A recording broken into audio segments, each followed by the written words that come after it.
Hi again, this is Melissa with Breakthrough Crisis, and I'm here on a beautiful spring day in Casa Vieja, Avila, in the Sierra de Gredos, the Gredos Mountains, where I live in Spain. And as you can see, these beautiful flowers are all in bloom all around me. They're called jara in Spanish, rock rose in English. And it's just an absolutely beautiful spring day. Two deer just ran out in front of me, and so we have deer medicine here with us today as well. So today I wanted to offer a practice that I call Feel It, Don't Feed It. And this is a great practice to just do on a regular basis as part of your self-care. And it is especially designed for improving emotional intelligence, which is something for most of us that we can definitely always improve. Most of us were never really taught how to work with our emotions in a healthy way. And so the tendency for a lot of us is to kind of just repress them, ignore them, just kind of charge through and forward and ahead, and instead of really making space or understanding or going a little deeper with our emotions. And as human beings, our emotions are such a fundamental part of our experience of being alive. And so it is vitally important to learn how to understand, process, express, and learn from our emotions. They offer so much to us. There's so much wisdom and depth and understanding that can only come through fully experiencing our emotions.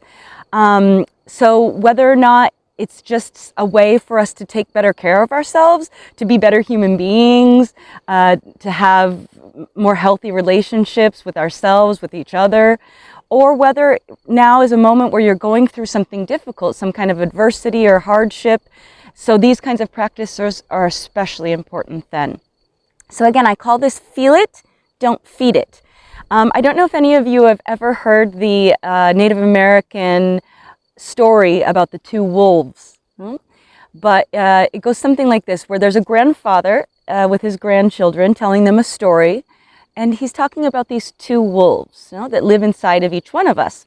And he said one wolf is angry and jealous and vengeful and spiteful and greedy and arrogant, and the other wolf is loving and happy and joyful and peaceful and creative. And so he's telling about these two wolves, and he says these two wolves are often at war with each other.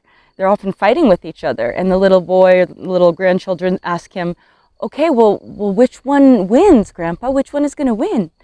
And the grandfather says, the one you feed. The one you feed. So, on one hand, I love this story because I think it's really powerful. On the other hand, I don't believe that some of our emotions are good and some of them are bad. I don't think it's a question of pitting them against each other.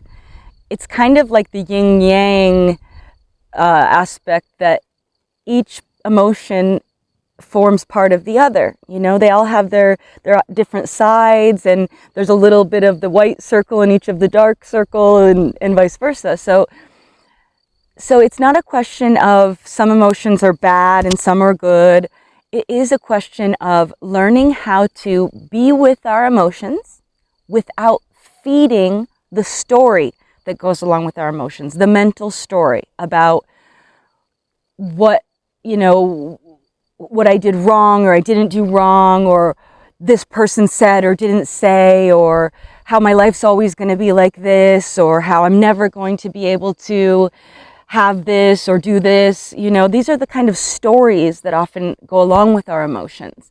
And the idea is not to feed the story, but that I'm a bad person, or that they're a bad person, or I'm worthless, or they're stupid, or we have all these stories in our minds. And the idea is not to feed those stories, but to open fully to the emotion itself, and to learn how to hold it, be with it, and feel it.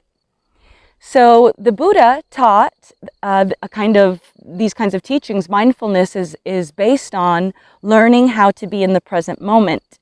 And that also includes, especially with our emotional processes, learning how to be with them, not push them away, not run away from them, not shove them down, not just put on a happy face and pretend that we're fine, nor throwing them at other people, reacting emotionally to others and, getting angry and screaming and insulting, or falling into despair and just, crying and crying.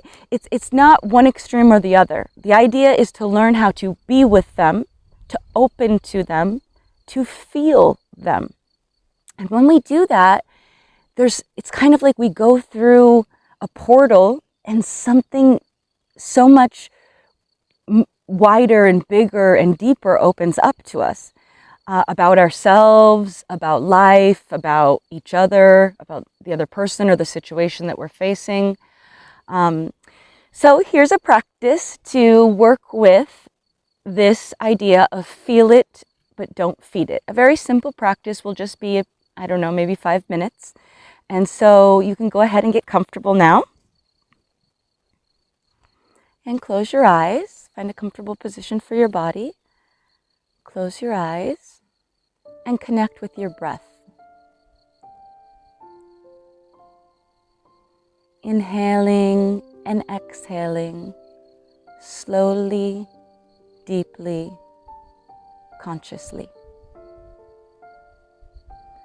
Feeling the air coming in and going out.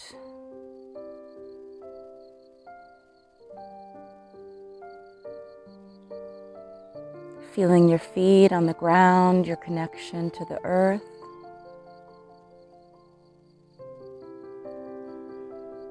Using your breath to go deeper into yourself and into the present moment.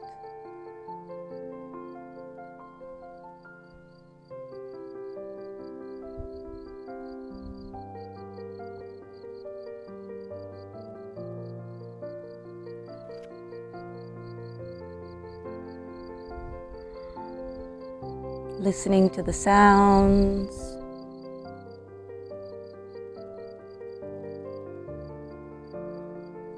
And coming into your body. Feeling the weight of your body sitting or lying down. Feeling your breath. And then imagining a smile spreading through your heart. And this smile is not to cover over anything that you're feeling. It's exactly the opposite. This smile is to welcome whatever you're feeling, whatever's happening in your life right now, to welcome it with just a very soft, authentic, sweet smile.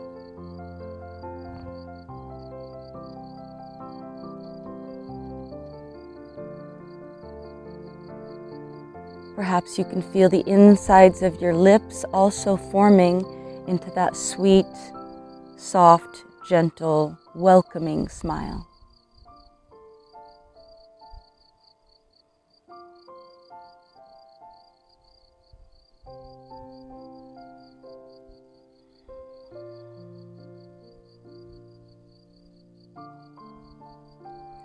And now just opening to whatever's happening inside of you right now. Just taking this moment to connect inwardly with whatever you're feeling. Just kind of scanning, an internal scan, to see if there are any emotions there that are asking for your attention. Maybe there's some frustration or some anger at someone or something that happened recently. Or maybe there's some sadness, maybe you're missing someone or feeling sad about something that's happening in your life. Maybe there's fear or worry or anxiety. Maybe there's some guilt or feelings of shame. Doesn't matter, we're not analyzing anything here. We're not analyzing what we're feeling. We're simply opening to the felt experience of any emotions that are present within us. We're opening to invite them. As I was saying earlier, Buddha, in his teachings, his mindfulness teachings, would often refer to these kinds of visitors as, he called them Mara. He referred to them as Mara. He gave them a physical form. And he would invite Mara to tea. So just open and invite whatever's here, whatever you're feeling, just invite it to be there, to be here. And just open yourself, breathe with it, feel it, and allow it to be here.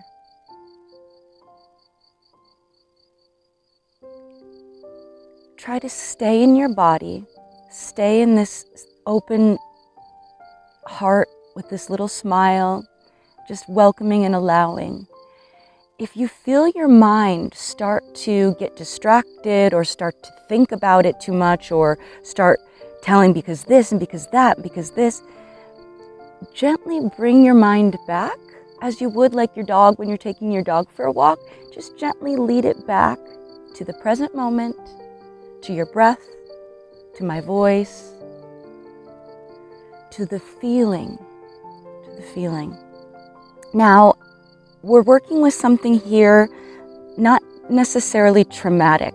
If you have specific traumatic experiences, it may be better to do these kinds of practices first with a professional, or maybe with someone, and or to just be very careful and listen to yourself.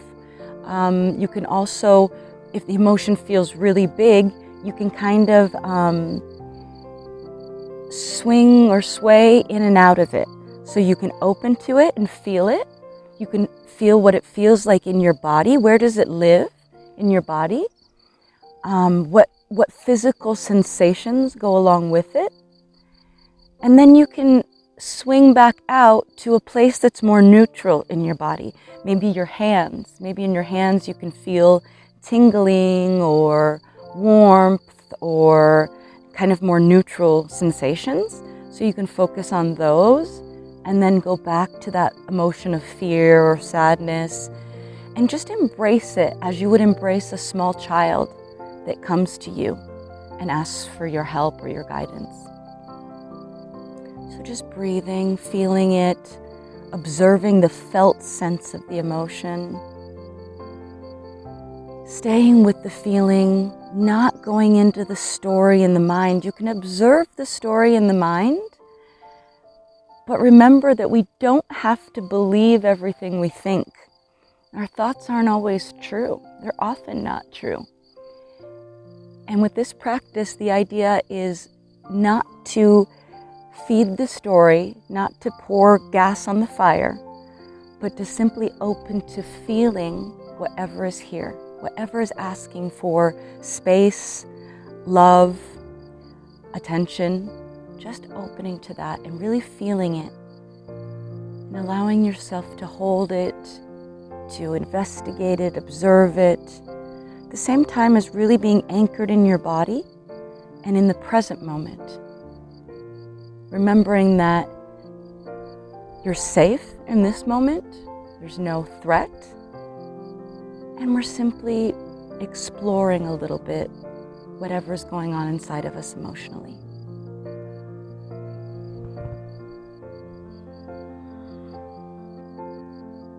So you can stay here as long as you'd like, simply breathing, feeling, observing, and training your mind to come out of the story, back into the body, using the breath, and opening to feeling. Thank you. Namaste.